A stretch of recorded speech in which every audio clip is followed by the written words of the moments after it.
Donc les fouilles de Tusson s'intègrent dans un projet collectif de recherche qu'on appelle un PCR, qui s'intéresse aux monuments, aux sites monumentaux néolithiques, c'est-à-dire à la fois du monde des morts à travers les tumulus, les dolmens, et voire même les menhirs, et le monde des vivants à travers les grandes enceintes à fossés. L'objectif, c'est d'essayer de comprendre les conditions d'émergence et de développement de ces sites-là, et de voir aussi les interactions qu'elles peuvent avoir dans le paysage, ou même en termes de méthodes de construction, de forme des architectures, de matériaux, de périodes aussi. Et pour la première fois, je dirais, à l'échelle du Grand Ouest, on a la possibilité de travailler sur les habitats des bâtisseurs.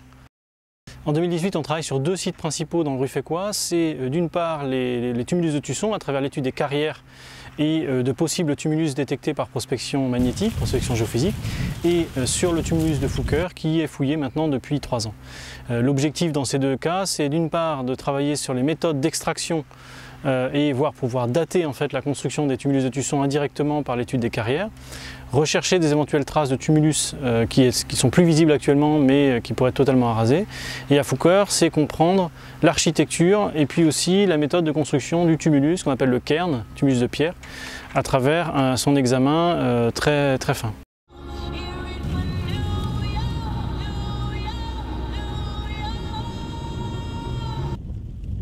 L'origine, c'est la prospection géophysique qui a été menée par Friedrich Lüth, donc fin d'année dernière, qui a couvert toute cette parcelle là, qui fait 70 hectares.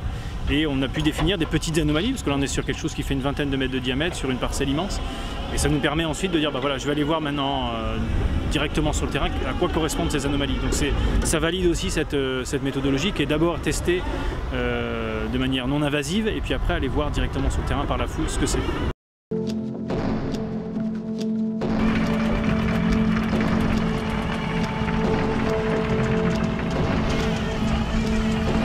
Aujourd'hui, c'est la journée de décapage, donc c'est le décapage mécanique, c'est la première étape de la fouille qui consiste en fait à enlever la terre végétale dans les zones qu'on a prédéfinies au départ par la prospection géophysique, dans des zones où on a des anomalies. Alors là, en l'occurrence, c'est les traces d'un possible tumulus arasé. Et donc l'idée, c'est de décaper la zone qu'on a prédéfinie, se mettre juste au niveau des structures qui apparaissent, c'est-à-dire les premiers empierrements. Et puis après, la deuxième étape sera l'étape de nettoyage et de fouille, quoi. Donc c'est vraiment l'étape préalable à la fouille.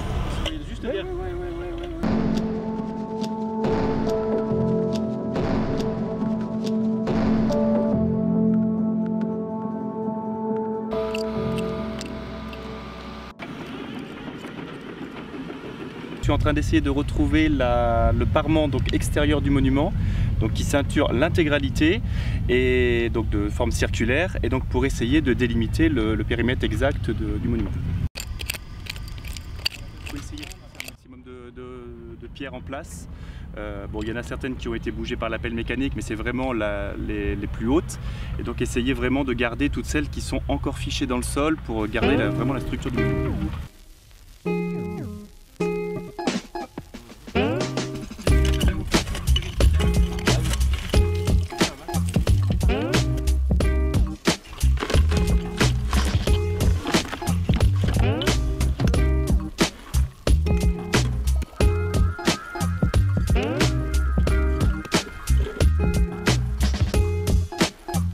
Pour la deuxième année à Tusson sur ce décapage, donc sur les deux tumulus qui sont par là-bas et sur les deux endroits où on a des carrières, voilà, qui se complètent les gros et les petits d'oignons.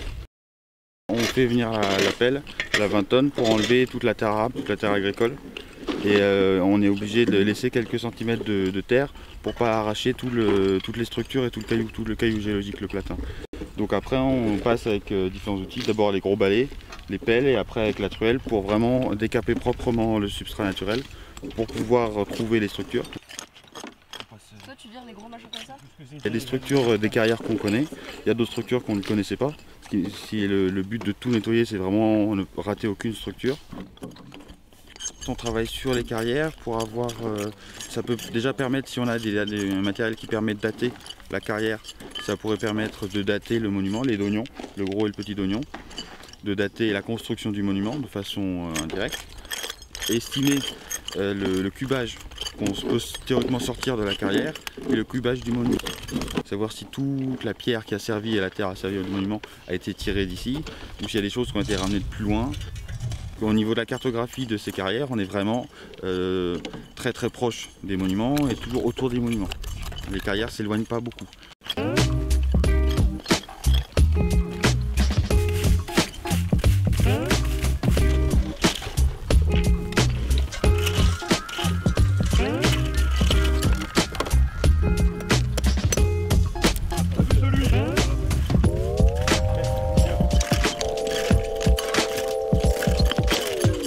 La grosse difficulté de ce type de chantier, c'est qu'on a un temps très court, on a une équipe qu'on ne peut pas non plus trop gonfler, donc après l'idée c'est d'essayer de ne pas trop ouvrir mais non plus pas suffisamment pour comprendre, donc voilà, il va falloir jouer au jour le jour avec le climat, etc. pour pouvoir tenir les 4 semaines et faire ce que... Donc voilà, ça c'est la grosse difficulté, c'est qu'il va falloir arriver à faire tenir en 4 semaines le chantier.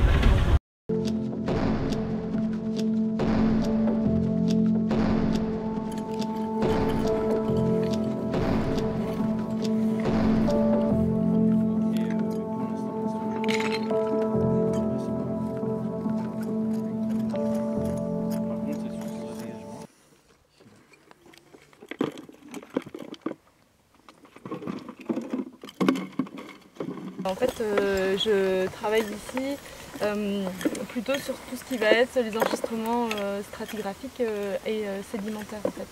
On a l'habitude d'étudier les artefacts et en fait moi ce que je vais plutôt regarder c'est dans quelles couches ces artefacts sont contenus et quelles sont à la fois leurs caractéristiques et pour essayer de comprendre comment ces couches se mettent en place et comment en fait la relation entre le mobilier et les couches archéologiques. Donc une fois qu'on a nettoyé la surface, on a pu circonscrire la zone des carrières et maintenant en fait l'idée c'est de les fouiller et on fait ce qu'on appelle des tranchées pour comprendre comment ces carrières sont comblées. On commence à rectifier les coupes parce que l'objectif c'est de regarder comment les couches s'organisent au sein de cette fosse carrière. Ce qui est très intéressant sur les carrières qu'on a sondées, c'est l'hétérogénéité des remplissages qui montre que en fait, chaque fosse a pu fonctionner de manière un peu indépendante et où même on a des variations au sein de la fosse. Bon là, pour le moment, c'est vrai qu'il faut qu'on rectifie les coupes, donc c'est-à-dire avoir des coupes très verticales pour bien voir comment les couches s'organisent. Et comme sur cette carrière, on va en faire plusieurs, on va pouvoir voir ce qu'on appelle la dynamique de remplissage, où certaines couches vont apparaître, où elles vont être plus épaisses ou pas épaisses, et de voir les différentes organisations. Ce qu'on commence à mettre en évidence, c'est qu'il y a des zones de front de taille et plutôt des zones de rejet où en fait tout ce qui va être la marne et les petites caillasses vont se retrouver coincées plutôt vers un des côtés de la fosse d'extraction.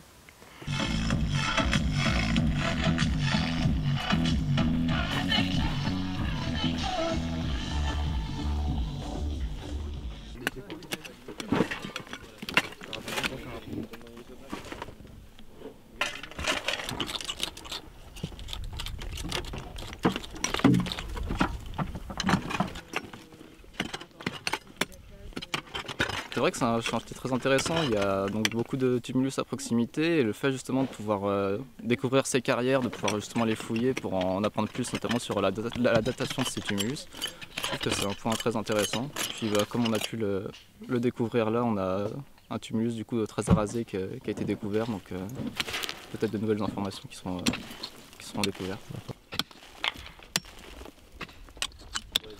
Quand on commence la fouille, généralement, on s'imagine qu'on trouvera toujours énormément de mobilier, au moindre coup de truelle, mais on va dire que ça dépend énormément des sites, des périodes, etc., même des régions. On va dire que Du coup, je m'y suis un peu habitué aussi à pas forcément trouver énormément de mobilier, parce que je sais que sur mon chantier de l'année dernière, il y en avait quasiment pas aussi. Mais après, c'est vrai que du coup, le fait d'en trouver, c'est... On va dire c'est quand même motivant, parce qu'on se dit, il y a quelque chose, du coup, il y aura peut-être encore quelque chose en dessous, du coup, ça motive encore à continuer à fouiller, etc.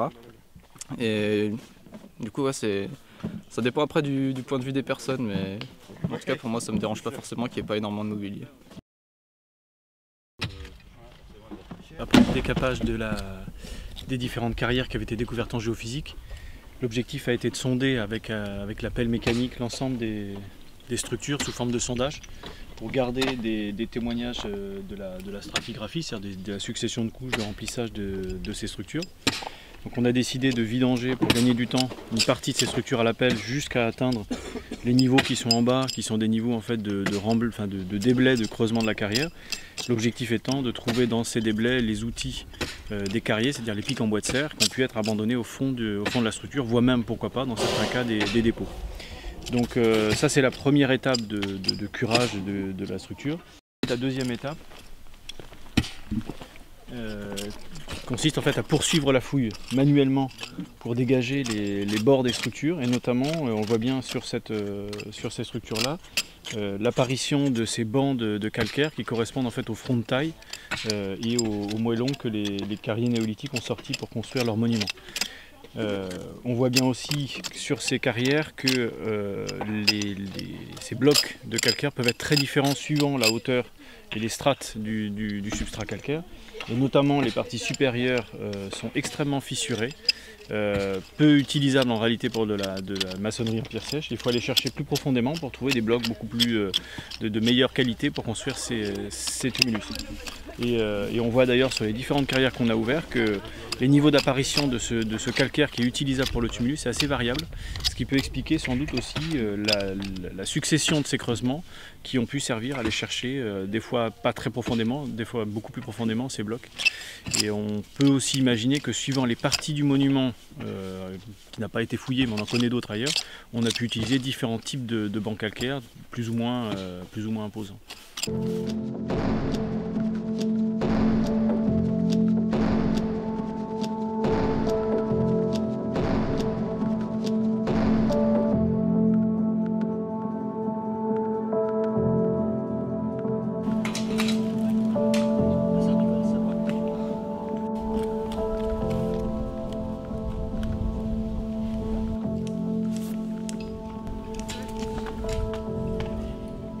Moi, ma spécialité, c'est les études architecturales et technologiques des mégalithes.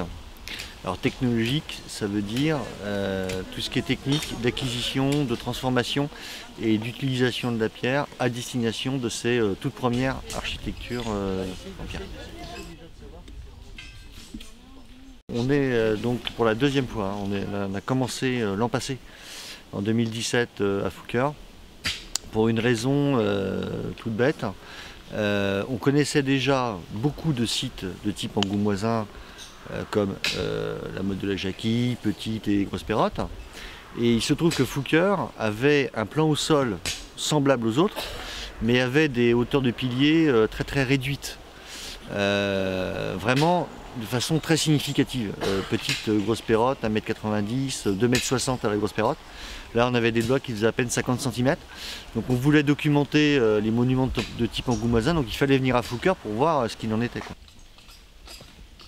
Dominique, il est juste dans son prolongement.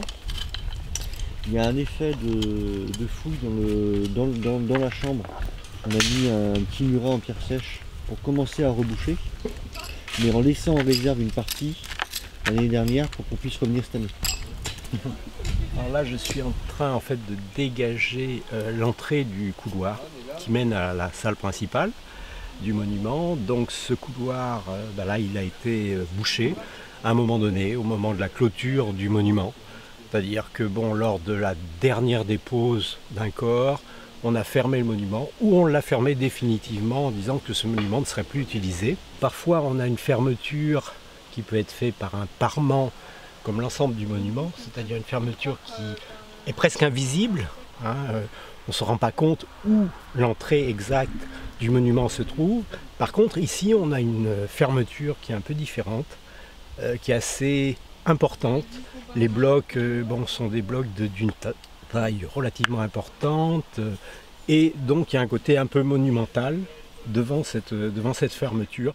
Donc là je suis en train de dégager des blocs. Il y a ces blocs qui sont horizontaux, d'autres ont chuté, peut-être étaient-ils plaqués contre le monument pour donner une image un peu plus spectaculaire. L'an passé, en 2017, on a refouillé les chambres, puisqu'elles avaient déjà été fouillées au 19e.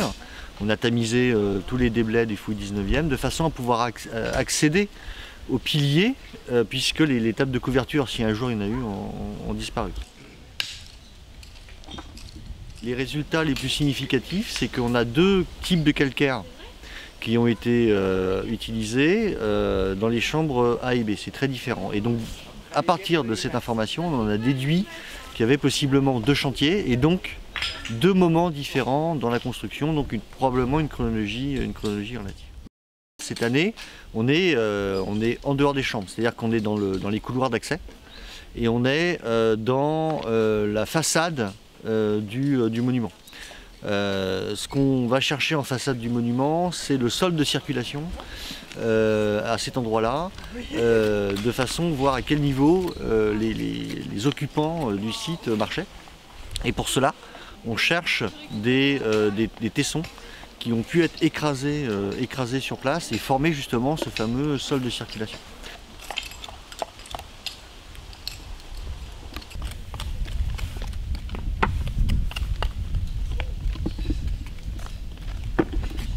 En fait, on a ce qu'on appelle des problématiques de recherche. En fait, c'est très simple, une problématique, c'est une question en fait. Là, la question par exemple qu'il y a à l'entrée de chaque monument, c'est pour certaines parties, notamment du côté de A, c'est comment s'est formé l'éboulis, jusqu'où va-t-il l'éboulis, de façon à essayer de restituer la hauteur initiale du cairn, parce qu'on va finir par avoir le plan au sol, ça on en est sûr, mais la hauteur initiale, c'est un sapin de mer ce truc-là. Donc on essaye de répondre à ça. Donc il y a certains fouilleurs qui fouillent sur ces zones-là, ils vont dégager l'éboulis, voir le volume de l'éboulis, puis après ils vont aller chercher justement les niveaux d'occupation en façade du monument, le sol d'occupation pour avoir des éléments de datation aussi, très importants, dans l'utilisation du site. Moi je suis venu m'occuper un petit peu de toute la structure externe du monument, c'est-à-dire ce qu'on appelle le cairn ou le tumulus, qui recouvre l'ensemble des deux sépultures. Donc il y a deux problématiques à mettre en œuvre. C'est d'une part vérifier le phasage architectural qui peut possiblement exister entre les deux sépultures. On a remarqué que les deux sépultures n'ont probablement pas été construites en même temps.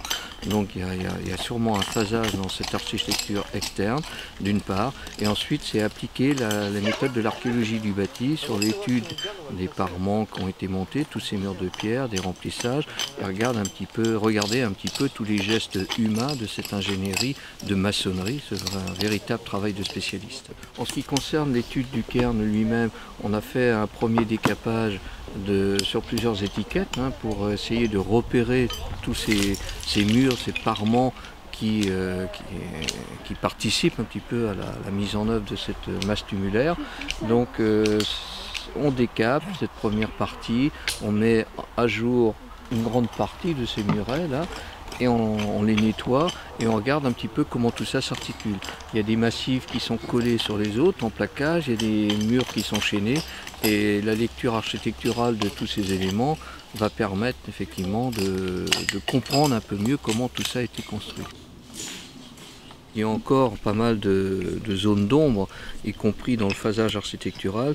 C'est vrai qu'on a un massif ici qui paraît central de la sépulture A avec son propre massif de tumulus, de cairn. On essaye de comprendre si tout ce qu'il y a autour a été construit à la même époque ou s'il y a eu des rajouts successifs dus à l'accrescence de cette seconde sépulture. Donc on a des éléments qui viennent en plaquage ici, c'est massif. Alors est-ce que celui-là est contemporain ou il a été rajouté après? Ces éléments-là semblent complètement chaînés entre eux, donc ils ont probablement été construits en même temps. Est-ce que ce monument-là avait son propre cairn primaire englobé ensuite dans une extension évolutive du monument suite à la construction de cette deuxième sépulture? J'aurais tendance à penser qu'il y a une extension, hein, mais rien n'interdit que toute cette première masse ici de cairn a été construite dans un premier temps. Donc il nous manque encore quelques éléments de réponse pour vraiment affirmer quel morceau a été construit avant l'autre. Ça c'est les menus, ça. Là, ouais. Le métier de géomaticien fait la transition en fait entre plusieurs disciplines, entre l'archéologue qui souhaite des plans, le topographe qui apporte les points et la géophysique qui apporte une autre information spatialisée. Grâce au topographe, nous disposons de points sur le terrain avec les coordonnées. Pour la photogrammétrie, on peut se servir donc de la perche et de photographie avec l'appareil en main afin d'avoir le maximum d'angles et de clichés pour informer le volume des carrières.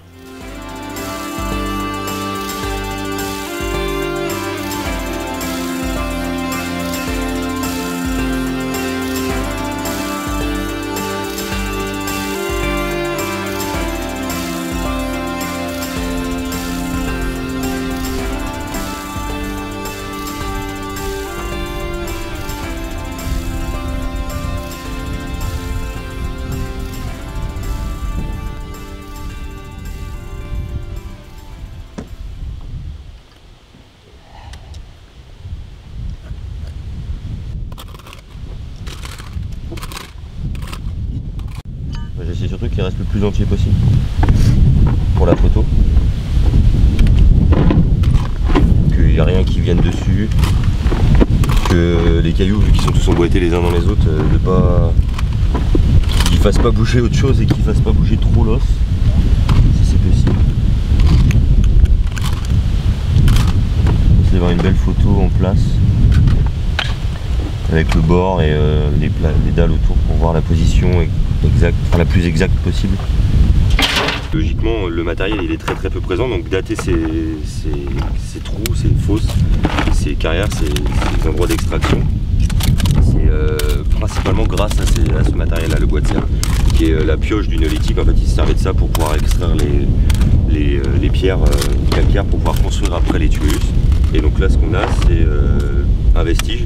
C'est un de leurs bois de serre qu'ils ont jeté à la fin d'utilisation de la carrière, certainement parce qu'il était plus utilisable ou qu'ils n'en avaient plus besoin, du coup ils l'ont laissé sur place et là on le retrouve contre le bord de la structure, ce qui est un des meilleurs endroits pour dater, enfin pour trouver un bois de serre, parce que c'est le plus proche du moment d'abandon d'utilisation de la carrière. La forme de l'outil, on le manche, après ils utilisaient le bout de l'andouiller pour vraiment se servir du pic. Voilà, le pic bien sûr a disparu, certainement pour ça qu'ils ont jeté l'outil. Mais on a quasiment la pioche en entier. Et ça c'est beau. Ça fait toujours plaisir.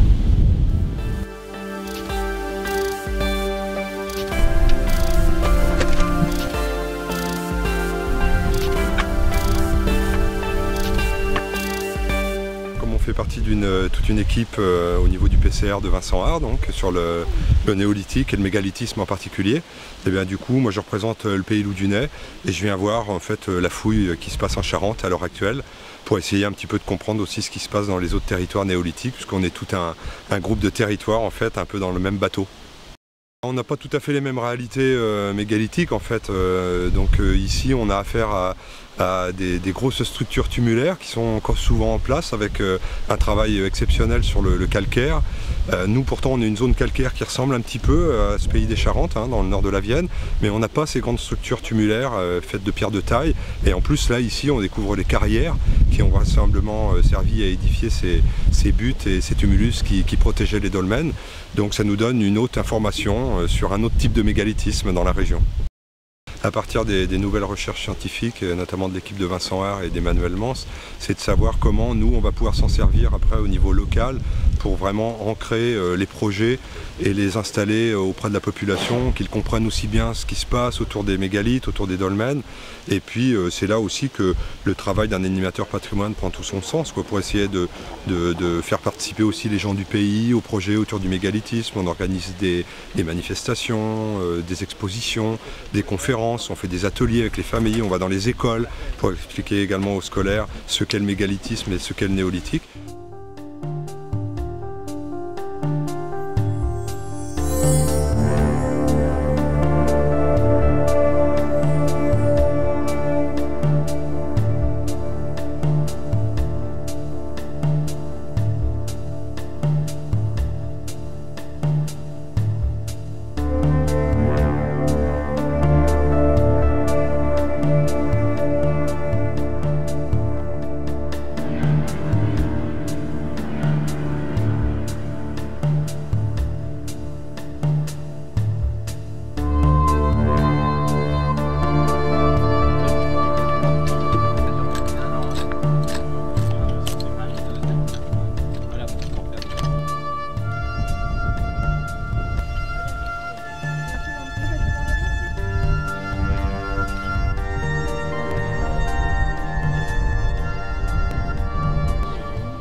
intervient pour rebouler un bois de serre qui est d'époque néolithique. Donc c'est quelque chose qui servait pour extraire la pierre. Donc là on va faire un moulage, on fait un petit empierrement de calage et là on fait une bande d'argile pour pouvoir mettre de l'élastomère et ensuite une coque en plâtre.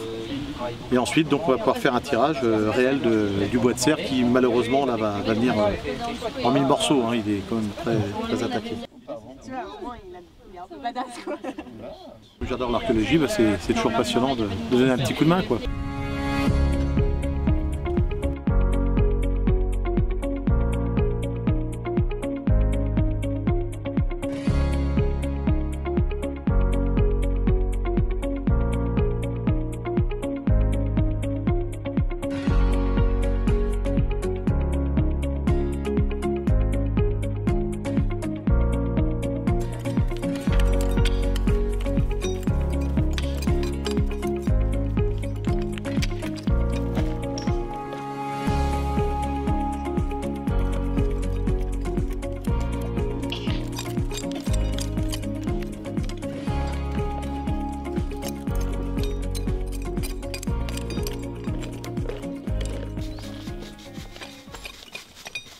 On est mercredi, on arrête normalement la fouille ce soir.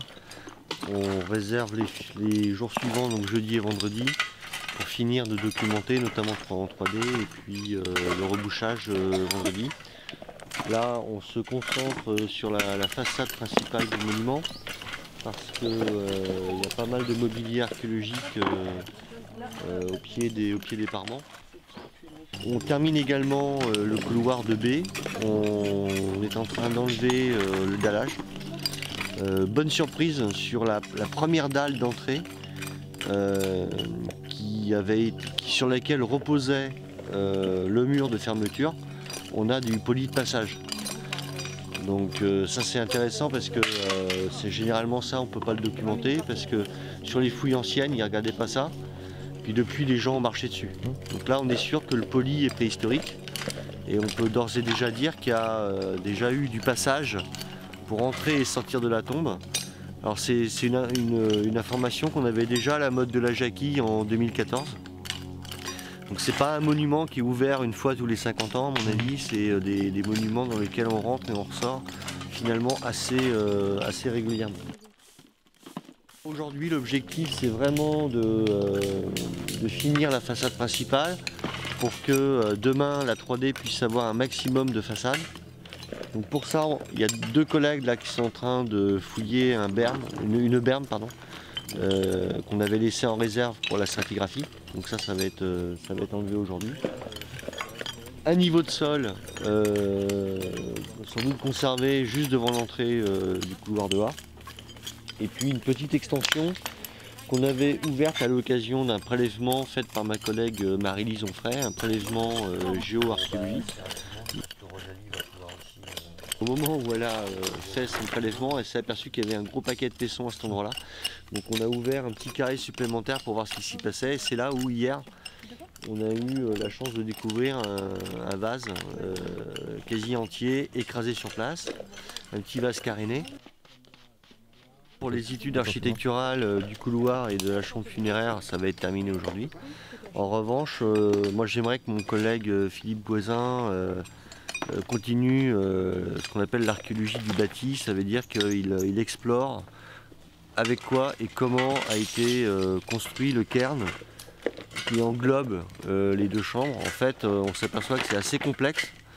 Il y a des chaînages qui ont été faits dans certains endroits qui sont assez complexes. La chronologie entre les deux cairns A et B aussi est à documenter. Et il va falloir descendre dans les étages du cairn pour justement mieux comprendre les différentes phases de construction du monument.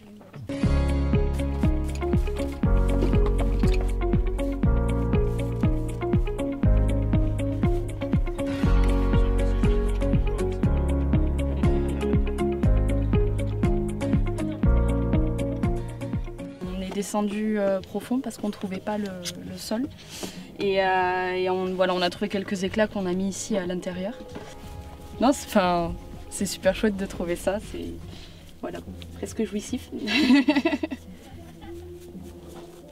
c'est vrai que c'est toujours un peu la course sur la fin de la fouille, parce que même si on a une idée quand même de la durée de la fouille, à la fin on a toujours des imprévus. Bon, là on a trouvé encore 2 bois de serre aujourd'hui, c'est très bien pour la recherche, mais du coup c'est vrai que ça fait d'une certaine manière perdre un peu de temps. Donc les derniers c'est les relevés, c'est la fin finir les dernières structures, prendre les dernières photos. En plus c'est souvent un moment où il y a beaucoup de visites, donc il faut arriver à jongler entre les gens qui viennent voir le site et puis les impératifs de la fouille. C'est vraiment très concluant. Pour plusieurs raisons, c'est-à-dire d'une part, ce qu'on avait vu en géophysique, on l'a retrouvé à la fouille, donc ça on a des éléments de datation quasiment systématiques par les bois de serre, ça c'est plus qu'inespéré, c'est-à-dire que 14 bois de serre, on aurait même dans nos rêves les plus fous, on les aurait pas trouvés. Les structures, je dirais, possiblement tumulus qui s'avère être une cabane médiévale, bon, c'est décevant du point de vue d'une problématique sur néolithique, mais c'est très intéressant sur la compréhension du signal magnétique, puis sur l'histoire du village, puis même de la manière dont ça s'est déroulé. L'engouement qu'on peut voir aussi dans les visites, etc. C'est vraiment une belle campagne. Maintenant, ça va être rapatrié tout ça en laboratoire. Il y a un gros travail de traitement des données, à la fois informatique, recollage des différents objets, je pense par exemple au bois de serre. Ça va être aussi les échanges entre chercheurs, la rédaction des rapports. Là, je vais communiquer sur ce site dans un colloque à Barcelone dans 15 jours. Et puis après, on sera déjà dans les demandes pour l'année prochaine, la poursuite des fouilles, les choix stratégiques, est-ce qu'on va à tel endroit ou tel endroit. Et puis surtout la poursuite de la prospection géophysique au mois de novembre avec l'équipe allemande pour voir si on n'a pas d'autres choses encore dans les terrains qu'on n'a pas encore investis. L'idée de la poursuite, ça serait de voir peut-être sonder d'autres carrières. On va voir ce que vont donner les datations, voir si on peut avancer dans la chronologie de l'extraction du calcaire et donc sur la construction du monument. Ça va être aussi, j'espère, pouvoir à un moment donné intervenir sur la coupe du petit Dognon pour la mettre en valeur et aussi pouvoir comparer en quelque sorte les modules qui sont utilisés dans le monument avec ceux qu'on a pu voir dans les fonds de carrière. Et puis la poursuite de la prospection, ça peut nous apporter des choses complètement inattendues, peut-être d'autres monuments, peut-être des traces d'habitat, on verra. Ça va être, voilà, l'idée, ça va être d'accompagner en quelque sorte ces découvertes de prospection géophysique par des sondages pour essayer de comprendre la nature des anomalies des découvertes.